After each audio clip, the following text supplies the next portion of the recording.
imagine you're just about to go out with someone you haven't worked with in a long time, out in service. Now, once you get out into the territory, your partner that you're working with starts to break down and cry. So instead of going on to the next door as if nothing's happened, you decide to stop right there and go somewhere where you can talk about the problem that they are having. It is at this point, once they have told you the problem that they're having, how are you going to handle it? Would you just focus on the wrong? Or would you give your own personal advice? Well, don't answer just yet. Think about those questions as we go into ways which we can comfort others.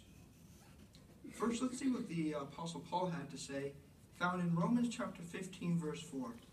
Let's look that up. In Romans chapter 15, verse 4.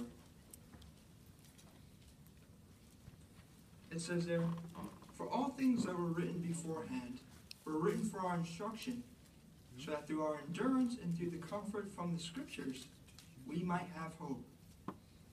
Did you notice there in verse 4, in the beginning where it said, things were written beforehand for our instruction, and just below that, comfort from the Scriptures.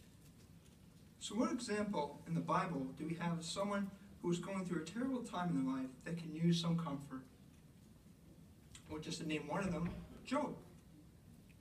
Now, we're not going to go into everything that Job went through, but we're just going to focus on one area in particular.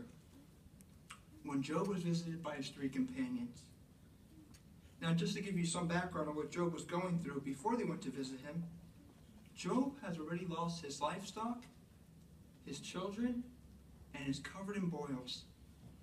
And those who knows what boils are, one can be painful, but imagine it covered throughout your whole body.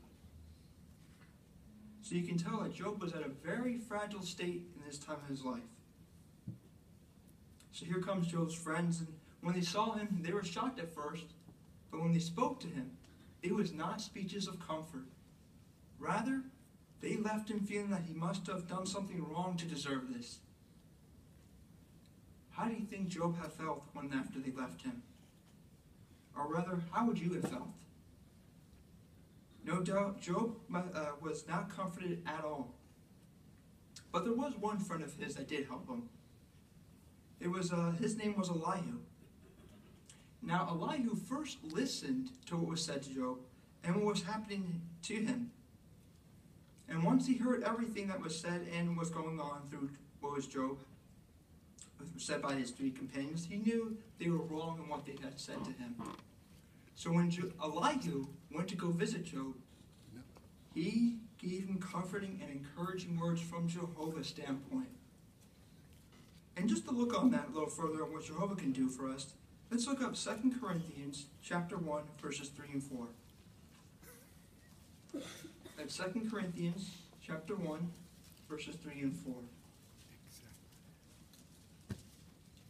It says there, "Praise be the God and Father our Lord Jesus Christ, the Father of tender mercies and the God of all comfort, who comforts us in all our trials, so that we be able to comfort others in any sort of trial, with the comfort that we receive from God."